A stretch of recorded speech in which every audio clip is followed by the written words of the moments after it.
Assalamualaikum warahmatullahi taala wabarakatuh. Alhamdulillahirabbil alamin.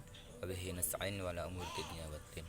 Wassalatu wassalamu ala asyrafil anbiya'i wal mursalin sayyidina Muhammadin wa ala alihi washabihi ajmain. Amma ba'du. Perkenalkan, nama saya Ahmad Ali Mulasan dari kelas PPA B5. Di sini saya akan menjelaskan hasil diskusi di semester 1 2022. Baik, ya kita mulai dari kelompok pertama. Ialah pengertian filsafat. Filsafat ya berasal dari bahasa Yunani, yaitu filosofia, yang terdiri dari dua kata, yaitu philos yang berarti persahabatan atau cinta. Dari definisi yang sederhana ini dapat dipahami bahwa filsafat secara bahasa adalah cinta terhadap hikmah, cinta terhadap kebijaksanaan, dan berusaha mendapatkannya. Para ahli itu menjelaskannya sebagai berikut. Satu, dari Plato mengatakan bahwa filsafat tidak lain daripada pengetahuan tentang segala yang ada. Jadi apapun pengetahuannya itu bisa dikatakan dengan filsafat. Yang kedua ialah Aristoteles, berpendapat bahwa kewajiban filsafat adalah menyelidiki sebab dan asas segala benda. Dengan demikian, filsafat bersifat ilmu yang umum sekali. Jadi ilmu yang secara global gitu, bukan khusus. Yang ketiga ialah Fichte menyebutkan filsafat sebagai Wissenschaft, ilmu dari ilmu-ilmu, yaitu ilmu umum yang menjadi dasar segala ilmu gitu. Filsafat sebagai jenis pengetahuan, ilmu, konsep, pemikiran-pemikiran dari para filsuf atau para pemikir filsafat pada zaman dahulu, yang lazimnya merupakan suatu aliran atau sistem filsafat tertentu. Misalnya rasionalisme, materialisme, pragmatisme, dan lain sebagainya. Baik, kelompok 2. Kelompok 2 menjelaskan tentang ruang lingkup filsafat. Ruang lingkup filsafat adalah segala suatu lapangan pikiran manusia yang amat luas. Filsafat sebagai induk ilmu-ilmu, pengaruhnya masih terasa. Setelah filsafat ditingkatkan oleh ilmu-ilmu lainnya, ternyata filsafat tidak mati, tetapi hidup dengan corak tersendiri, yakni sebagai ilmu yang memecahkan masalah yang tidak terpecahkan oleh ilmu-ilmu khusus. Artinya apa? Ruang lingkup dari filsafat ini tidak mencakup tentang suatu khusus atau satu pengetahuan saja. Itu mencakup amat luas, yang maksudnya itu global gitu loh. Selanjutnya kelompok 3 itu ialah pengertian filsafat ilmu pengetahuan. Filsafat ilmu adalah penyelidikan tentang ciri-ciri mengenai pengetahuan ilmiah dan cara-cara untuk memperoleh pengetahuan tersebut. Filsafat ilmu erat dengan epistemologi, yang secara umum menetapkan syarat-syarat serta bentuk-bentuk pengalaman manusia, juga mengenai logika dan metodologi. Baik. Pengertian filsafat ilmu agama. Agama diidentikan dengan kepercayaan, keyakinan, dan suatu yang menjadi anutan.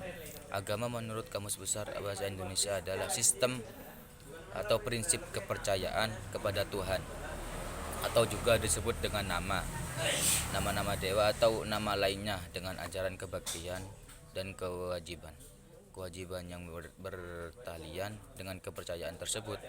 Kata agama berasal dari kata Sanskerta, agama yang berarti tradisi. Sedangkan kata lain untuk menyatakan konsep ini adalah religi, yang berasal dari bahasa Latin religio dan berakar pada kata kerja religare, yang berarti mengikat kembali. Maksudnya dengan bereligi, seseorang mengikat dirinya kepada Tuhan Secara teori, pengertian agama dapat didekati dengan dua cara, yaitu secara etimologi dan termologi. Gitu. Selanjutnya kelompok 4. Kelompok 4 membahas tentang sejarah filsafat barat. Sejarah filsafat barat adalah sebutan yang digunakan untuk pemikiran-pemikiran filsafat dalam dunia barat atau okrasidental. Pada umumnya, filsafat terdiri dari dua garis besar, yaitu dari filsafat barat dan filsafat timur. Filsafat barat berbeda dari filsafat timur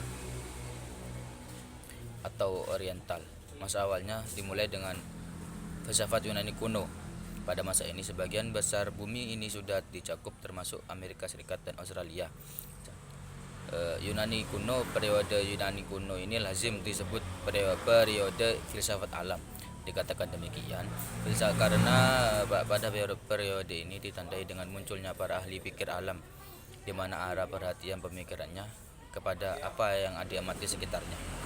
Zaman klasik pada periode Yunani klasik ini, perkembangan filsafat menunjukkan kepesatan, yaitu ditandainya semakin besar minat orang terhadap filsafat. Aliran yang mengawali periode Yunani klasik ini adalah sofisme, berasal dari kata sophos yang berarti cerdik atau pandai. Keahliannya dalam bidang-bidang bahasa, politik, retorika, dan terutama memaparkan tentang kosmos dan kehidupan manusia di masyarakat. Berikutnya kelompok 5 membahas tentang filsafat Islam dan filsafat barat pada abad pertengahan. Pertama, filsafat Islam lahir di spekulasi filosofi tentang warisan filsafat Yunani yang diterjemahkan ke dalam bahasa Arab pada abad ketiga Hijriah atau pada abad ke-9 Masehi. Filsafat Islam berpedoman pada ajaran Islam. Filsafat Islam adalah merupakan hasil pemikiran manusia secara radikal, sistematis, dan universal tentang hakikat Tuhan, alam semesta, dan manusia berdasarkan ajaran Islam. Dan filsafat Islam merupakan pengembangan Plato dan Aristoteles yang telah dilandasi dengan ajaran Islam dan memadukan antara filsafat dan agama. Dunia Islam melahirkan para ahli filsafat Islam yang banyak jumlahnya, seperti Al-Kindi, Al-Farabi, Ibnu Sina, Al-Ghazali, Ibnu Tufail, Ibnu Rushd. Terus filsafat barat abad pertengahan. Filsafat barat abad pertengahan juga dapat dikatakan sebagai abad gelap. Pendapat ini didasarkan pada pendekatan sejarah gereja.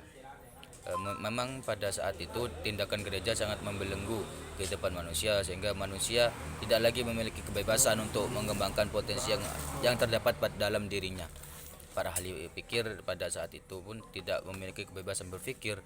Apabila terdapat pemikiran-pemikiran yang bertentangan dengan ajaran gereja, orang yang mengemukakannya akan mendapat hukuman berat. Gitu. Pihak gereja juga melarang adanya penyelidikan berdasarkan rasio terhadap agama. Dan orang yang menyelidiki tersebut itu bisa dikatakan dengan murtad, gitu, atau keluar dari agamanya.